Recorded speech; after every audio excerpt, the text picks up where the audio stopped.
चतुर्दशी अनंत चतुर्दशी व्रत केल्याने भगवान श्री हरिविष्णूची आपल्यावरती कृपादृष्टी कायम राहते। अनंत चतुर्दशी वर्षातून एकदाच करण्याचं हे व्रत वर्षातून एकदा पुण्य मिळवण्याचं, राजेशाही सुख देण्याचं असं अनंत चतुर्दशीचं हे व्रत आहे। अनंत म्हणजे जो कधीही मावळणार नाही, कधीही संपणार नाही। दिवशी भगवान श्री हरिविष्णूंच्या अनंत रूपाची अशी पूजा केली जाते। नमस्कार, श्री स्वामी समर्थ। हिंदू परंपरेनुसार भाद्रपद महिन्यातील कृष्ण पक्षाची चतुर्दशी तिथी ही अतिशय महत्त्वाची मानली जाते, कारण या दिवशी व्रत केल्यास भगवान श्री विष्णू यांच्याकडून भाविकांवर अनंत आशीर्वादांचा वर्षाव होतो अशी मान्यता आहे। याच दिवशी आपला 10 दिवस चालत आलेला गणेश उत्सवही पूर्ण होतो आणि भाविक गणपती बाप्पाला वाजत गाजत निरोपही देतात। त्याचप्रमाणे या संपूर्ण 10 दिवस गणपती बाप्पांची पूजा आराधना, जप वगैरे करून आपण गणपती बाप्पांना निरोप देत असतो। असंख्य लाभ मिळणाऱ्या या पवित्र सणांची पूजा करण्याची पद्धत, शुभ मुहूर्त, त्याचप्रमाणे या दिवशी आपण हा कलावा कसा बांधायचा हे सर्व माहिती जाणून घेणार आहोत। तर व्हिडिओ स्किप न करता शेवटपर्यंत नक्की बघा आणि तुम्ही जर चॅनलवरती नवीन असाल तर चॅनलला लाईक, शेअर आणि सबस्क्राईब नक्की करा। चला तर मग व्हिडिओला सुरुवात करूया। भाद्रपद शुद्ध चतुर्थीस अनंत चतुर्दशी असे सुद्धा म्हटले जाते। हे एक अत्यंत कडक व्रत असून हे क्रमाने 14 वर्ष करावे लागते। हे व्रत केल्याने गतवैभव प्राप्त होते अशी याची फलश्रुती आहे। श्रीकृष्णांनी पांडवांकडून हे व्रत करून घेतले आणि त्यायोगे त्यांना राज्यप्राप्ती झाली। तसेच सुशीला आणि कौंडल्य ऋषी यांनी हे व्रत आचरले आणि त्यायोगे त्यांना पुन्हा वैभव प्राप्त झाल्याची कथा श्री गुरुचरित्रात आहे।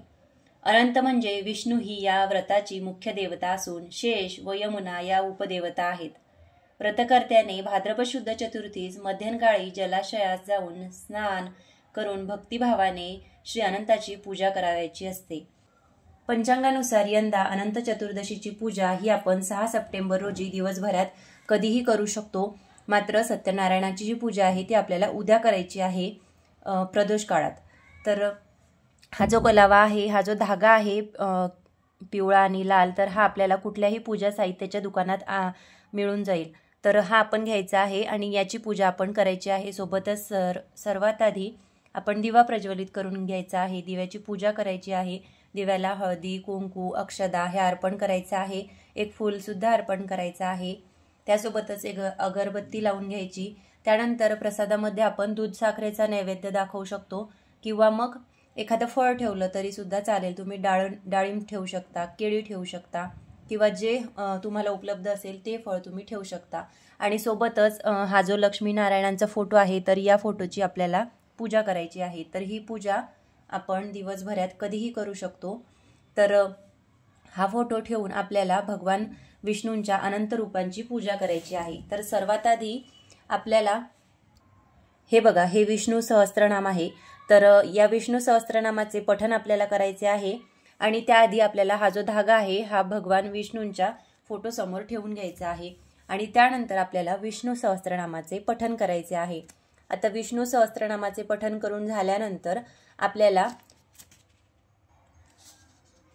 हे बघा, ही श्री विष्णू सहस्त्रनामावली आहे तर यांचे सुद्धा पठण करायचे आहे। तर या भगवान विष्णूंच्या 1000 नावांचे पठण आपल्याला करायचे आहे आणि पठण करत असताना आपल्याला तुळशीपत्र हे अर्पण करायचं आहे। आणि तुळशीपत्र अर्पण करत असताना आपल्याला विष्णू सहस्त्रनामावलीचे पठण करायचे आहे। त्यानंतर तुम्ही या दिवसभरात भगवान श्री विष्णूंचे कुठलेही स्तोत्रे किंवा मंत्र यांचे पठण करू शकता। तर कमळगट्ट्याच्या माळीवर सुद्धा आपल्याला भगवान श्री विष्णूंचा मंत्रजाप करायचा आहे। आपण सर्वात आधी कमळगट्ट्याच्या माळीवरती विष्णू गायत्री मंत्राचा जप करायचा आहे, त्यानंतर लक्ष्मी गायत्री मंत्राचा जप करायचा आहे। यासोबतच श्री व्यंकटेश स्तोत्राचे सुद्धा आपल्याला पठण करायचं आहे। तर आता हे प्राकृत आहे। तर आपल्या जे नित्यसेवेचं पुस्तक आहे तर त्यामध्ये संस्कृतमध्ये व्यंकटेश स्तोत्र आहे, ते अगदी थोडं आहे, तर ते सुद्धा आपण लगेच पठण करू शकतो। तर आपल्याला 21 वेळा करायचे असेल तर आपण संस्कृतमध्ये करू शकतो आणि प्राकृतमध्ये केलं तरी देखील चालेल। आणि यासोबतच आपल्याला भगवान श्री विष्णूंची दिवसभरात पूजा करायची आहे। तर आता सर्वात आधी आपल्याला भगवान श्री विष्णूंच्या फोटोला अष्टगंध लावायचा आहे। त्यानंतर ज्या लक्ष्मी मातेचा फोटो आहे तर त्यांना कुंकू लावायचं आहे, त्यानंतर अक्षदा अर्पण करायच्या आणि त्यानंतर आपल्याला फुले अर्पण करायची आहे आणि प्रसादाला आपल्याला जे उपलब्ध असेल ते आपण ठेवून घ्यायचं आहे। आणि हा जो धागा आहे लाल आणि पिवळा, तर हा कलावा, हा धागा आपल्याला इथे देवांसमोर ठेवायचा आहे, या फोटो समोर ठेवायचा आहे। आणि त्यानंतर या फोटोला आपल्याला हळदी, कुंकू, अक्षदा वाहून घ्यायच्या आहेत आणि त्यानंतर आपल्याला विष्णू सहस्त्रनामाचे पठण करायचे आहे। आणि त्यानंतर विष्णू सहस्त्रनामावलीचे पठण करायचे आहे। आणि पठण करत असताना आपल्याला अशा प्रकारे हे एक तुळशीचे पान या श्री हरिविष्णूंच्या फोटोवरती अर्पण करायचे आहे। असे म्हणत आपल्याला श्री विष्णू यांचे 1000 ही नावे पठण करायची आहे। आणि त्यानंतर हा जो धागा आहे तर हा आपल्याला आपल्या घरातील लहान मोठ्या मुलं किंवा मुली जे काही असतील त्या सर्वांना हा धागा आपल्याला बांधायचा आहे। हा धागा आता संपूर्ण अखंड आहे, तर पूजा झाल्यानंतर हा एक धागा आपल्याला एका व्यक्तीच्या हातावरती बांधायचा आहे आणि त्यानंतर तो कट करून परत दुसऱ्या व्यक्तीच्या हातावरती बांधायचा आहे। असे करून आपल्याला घरातील प्रत्येक व्यक्तीच्या, स्त्री पुरुष किंवा मग छोटे मुलं मुली असतील तर त्यांच्या हातावरती आपल्याला बांधायचा आहे। तर हा धागा घरचा जो कर्ता पुरुष आहे त्यांनी घरातल्या व्यक्तींच्या हातावरती बांधायचा आहे। आणि समजा जर तुमच्या घरातील मुलं मुली कुठं बाहेर शिकायला असतील तर ते परतल्यानंतर तुम्ही 2-3 दिवसानंतर जरी बांधला तरी देखील चालेल, पण ही पूजा आपल्याला वर्षातून एकदाच करायची असते। हा एकच दिवस मिळतो आपल्याला ही पूजा करायला, तर आपण ही पूजा आवर्जून आजच्या दिवशी नक्की करावी, जेणेकरून वर्षभर आपल्याला याचा लाभ होईल। तर बघा, या दिवशी आपल्या लाडक्या गणपती बाप्पांना सुद्धा आपण निरोप देत असतो, त्यांचं विसर्जन आपण करत असतो। हा उत्सव मोठ्या थाटामाटात आपण पार पाडत असतो। 10 दिवस आनंदाने सोबत राहिलेल्या गणरायाला मनासह योग्य उत्तर पूजा करून विधिवत सागरी, नदी, सरोवर किंवा शेतजमीन या ठिकाणी आपण विसर्जित करत असतो। त्याचप्रमाणे पुढच्या वर्षी परत येऊन असाच आनंद आमच्या आयुष्यात निर्माण करावा, आमच्यावर कृपा, आमच्या विघ्नांचा नाश करा, अशी प्रार्थना आपण गणपती बाप्पांना करत असतो। त्याचप्रमाणे बऱ्याच ठिकाणी श्री गणपती बाप्पांच्या मातीच्या मूर्तीचे पूजन केले जाते, तर या दिवशी सांगता पूजा म्हणून आपण सत्यनारायण पूजा सुद्धा करत असतो। बऱ्याच ठिकाणी सत्यनारायण पूजा ही 2 दिवस आधी किंवा त्याच दिवशी सुद्धा केली जाते। तर सायंकाळी आपण अनंत म्हणजे भगवान श्री विष्णू यांचे सत्यनारायण पूजन घालून पूजा करत असतो। तर बऱ्याच ठिकाणी आज सुद्धा पूजा होते आणि सत्यनारायण पूजा ही आपल्याला उद्या म्हणजे 7 सप्टेंबरला करायची आहे प्रदोष काळात। आणि आज आपल्याला भगवान श्री हरिविष्णूंच्या अनंत रूपाची पूजा करायची आहे, त्यांची आराधना करायची आहे, जेणेकरून त्यांचा आशीर्वाद आपल्याला लाभेल। तर हे पूजा हे व्रत आपण का करायचे, तर आपल्याला गतवैभव प्राप्त व्हावं, गतमान मनशांती मिळावी, यासाठी आपण हे सर्वश्रेष्ठ असे भगवान श्री हरिविष्णूंचे व्रत करायचे आहे, त्यांची पूजा करायची आहे। या दिवशी अनंत रूपात अनंत नामाने प्रसिद्ध असलेल्या भगवान विष्णूंचे 101 तुळशीपत्र वाहून पूजा केली जाते। सांगितल्याप्रमाणे आपण भगवान श्री हरिविष्णूंच्या श्री विष्णू सहस्त्रनामावलीचे पठण करत आपल्याला तुळशीपत्र जे आहे ते भगवान विष्णूंच्या फोटोवरती किंवा तुमच्याकडे मूर्ती असेल तर मूर्तीवरती आपल्याला अर्पण करायचे आहे। तर बघा, या तुळशीसारखे पावित्र्य, भक्ती, त्याग आपल्यामध्ये निर्माण व्हावा, आम्हीही तुला प्रिय असू दे व तुझ्या चरणात, तुझ्या हृदयात आम्हाला तिच्यासारखे स्थान प्राप्त होऊ दे, हेच हे व्रत सांगत असते। तर यासाठीच आपल्याला हे व्रत करायचे आहे, जेणेकरून आपल्याला गतवैभव, गतमान, मनशांती मिळावी, यासाठी आपल्याला हे व्रत करायचे आहे। तर अगदी साधे, सोपे आणि सरळ असे हे व्रत आहे, तर आपण हे आवर्जून करायचे आहे, कारण हे व्रत वर्षातून एकदाच येते, तर आपण हे व्रत आवर्जून करायचे आहे। आणि हा जो धागा आहे तर हा आपण घरातील सर्व व्यक्तींनी बांधायचा आहे आणि स्त्रियांनी सुद्धा बांधायचा आहे। आणि हा जो धागा आहे तो पुरुषांनी आपल्या उजव्या हातावरती आणि स्त्रियांनी आपल्या डाव्या हातावरती बांधायचा आहे। तर अशा प्रकारे हा धागा जो आहे तो आपण आपल्या हातावरती बांधायचा आहे। तर हा पूजेनंतर अनंत सूत्राचा धागा बांधत असताना आपल्याला एक मंत्र म्हणायचा आहे, तुम्हाला इथे स्क्रीनवरती दिसत असेल, याप्रमाणे हा मंत्र आपल्याला पठण करायचा आहे आणि त्यानंतर हा जो धागा आहे तो आपल्याला आपल्या हातावरती बांधायचा आहे। तर बघा, स्वतःच्या कर्माचा गर्व झालेल्या कौंडिल्य ऋषीप्रमाणे आम्हाला दारिद्र्य, मनस्ताप, अपमान, निंदा, लाचारी येऊ नये. आमच्या सदैव तुझ्या उपकाराची जाणीव, तुझ्या अस्तित्वाचे स्मरण आणि कृतज्ञता असू दे.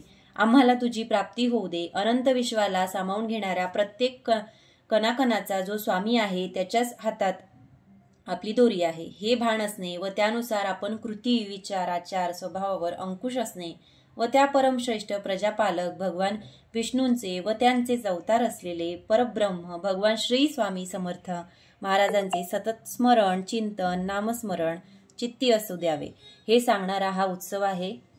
तर हे अनंत चतुर्दशीचे व्रत आपण अगदी मनोभावे करायचे आहे. अनंत रूपामध्ये अनंत नामाने प्रसिद्ध असलेले भगवान विष्णूंचे 101 तुळशीपत्र वाहून आपण त्यांचे पूजन करायचे आहे.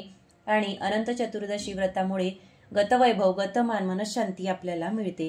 ऐश्वर्य प्रदान करणाऱ्या या पूजेचा धागा, हा जो धागा आहे हा आपण आपल्या मनगटावर बांधायचा आहे. याने आपल्याला लाभ होतो अशी मान्यता आहे. त्याचप्रमाणे भगवान विष्णूंचे अनंत स्वरूपामध्ये पूजन केल्याने विशेष आशीर्वाद त्यांचे आपल्याला प्राप्त होतात अशी देखील मान्यता आहे. त्याचप्रमाणे माता लक्ष्मीचेही आपल्याला नामस्मरण करायचे आहे. आपण या दिवशी लक्ष्मी गायत्री, विष्णू गायत्री या मंत्राचे सुद्धा जाप करायचे आहे. तर हे जाप आपण कमळगट्ट्याच्या माळेवरती करायचे आहे. तर ही पूजा आपण रात्री करायची आहे. जर आपल्याला रात्री करणे शक्य होत नसेल तर आपण सायंकाळी गणपती बाप्पांच्या विसर्जनानंतर सुद्धा ही पूजा जी आहे ती करू शकतो. आणि तुळशीपत्र जे आहे ते आपल्याला भगवान श्री हरिविष्णूंना आवर्जून अर्पण करायचे आहे. त्याचप्रमाणे लक्ष्मी मातेची कृपादृष्टी राहण्यासाठी आपल्याला लक्ष्मी मातेचा सुद्धा मंत्र जाप करायचा आहे. दुःख, संकटे, अडचणी हे दूर होऊन आपल्याला सुख, शांती प्राप्त होते. तर यासाठी आपल्याला हे जे व्रत आहे अनंत चतुर्दशीचे, तर हे करायचे आहे. अगदी साधे सोपे असे हे व्रत आहे. तर हा जो धागा आहे हा आपल्याला आपल्या म्हणजे पुरुषांच्या उजव्या आणि स्त्रियांच्या डाव्या हातात बांधायचा आहे. तर आधीचा जो धागा असतो जुना झालेला, तर तो आपल्याला जलाशयामध्ये विसर्जन करायचा आहे. आणि हा जो नवीन धागा आहे यावरती आपण सेवा करणार असू, विष्णू सहस्रनामाचे पठण करणार असू, तर हा जो धागा आहे हा आपल्याला आपल्या हातावरती बांधायचा आहे. तर बघा, या व्रतामध्ये दाम्पत्य भोजन देण्याची प्रथा आहे. जर आपल्याला हे करणं शक्य होत नसेल तर अशा वेळेस आपण त्यांना ही 14 अनारशांचे वायन द्यावे, किंवा ते शक्य नसल्यास आपण 14 लाडू किंवा पेढे द्यावे. या व्रतामध्ये 14 संख्येचे हे महत्व आहे. तर यासाठी आपण हे करायचे आहे. त्याचप्रमाणे या दिवशी आपण रात्री मंत्र जागर करायचा आहे, कथा श्रवण करायची आहे, आरती करायची आहे. त्यासोबतच भोजन झाल्यानंतर आपल्याला रात्री भक्तिगीते व गाणी म्हणून आपल्याला श्री हरिविष्णूंचे नामस्मरण करायचे आहे. आणि भगवान श्री हरिविष्णूंची भक्तिगीते, गाणी म्हणून आपल्याला श्री अनंत प्रीत्यर्थे जागरण करायचे आहे. तर अशा प्रकारचे हे अनंत चतुर्दशीचे व्रत आपण आवर्जून आजच्या या दिवशी करायचे आहे, जेणेकरून याचा आपल्याला लाभ होईल. तर हे व्रत वर्षातून एकदाच येते, तर आवर्जून आपण हे व्रत नक्की करा. तर या दिवशी बघा, आपण फुले अर्पण करायची असतात. तर त्यामध्ये आपण मोगऱ्याची, जुईची, कणेराची ही फुले अर्पण करू शकतो. तर बघा, अनंत म्हणजे काय, अनंतचा अर्थ काय. अनंत म्हणजे जो कधी मावळणार नाही आणि कधी संपणारही नाही तो, आणि चतुर्दशी म्हणजे चैतन्य स्वरूपी शक्ती होय. गतवैभव प्राप्त करण्यासाठी श्री विष्णू देवतेला अनुसरून केल्या जाणाऱ्या या व्रतामध्ये शेषनाग आणि यमुनेचेही पूजन केले जाते. तर त्याचप्रमाणे या दिवशी बघा, आपण ज्यावेळेस स्वयंपाक करतो तर स्वयंपाकामध्ये भोपळ्याचे घारगे आणि वडे यांचा नैवेद्य हा दाखवण्याची प्रथा आहे. भोपळ्याच्या सहाय्याने बनवलेले घारगे आणि वडे यात पूजास्थळी कार्यमान असणाऱ्या क्रियाशक्तींच्या लहरी अल्प कालावधीमध्ये स्थानबद्ध होऊ शकतात. अशा क्रियाशक्तीने भारीत नैवेद्य ग्रहण केल्याने देहातही त्यांच्या पद्धतीने बलवर्धकतेला पूरक असे वायुमंडल निर्माण होण्यास मदत होते. तर बघा, या दिवशी अनंत म्हणजे विष्णूंची पूजा करतात व अनंताचे व्रत करतात. हे काम्य व्रत असून याचा कालावधी 14 वर्षांचा आहे. आपल्यावर आलेले संकट दूर व्हावे व आपल्याला पुन्हा वैभव प्राप्त व्हावे म्हणून सतत 14 वर्ष गाठी असलेले रेशीम दोरे अनंत मानून त्यांची पूजा करून हे व्रत पूर्ण केले जाते. तर अतिशय साधे सोपे असे हे व्रत आहे. तर बघा, भाद्रपद मासाच्या शुक्ल पक्षातील चतुर्दशी तिथीची सुरुवात ही 6 सप्टेंबर या दिवशी रात्री 3:12 होणार आहे. त्याचप्रमाणे 7 सप्टेंबर रोजी 1:41 चतुर्दशी तिथी ही समाप्त होणार आहे।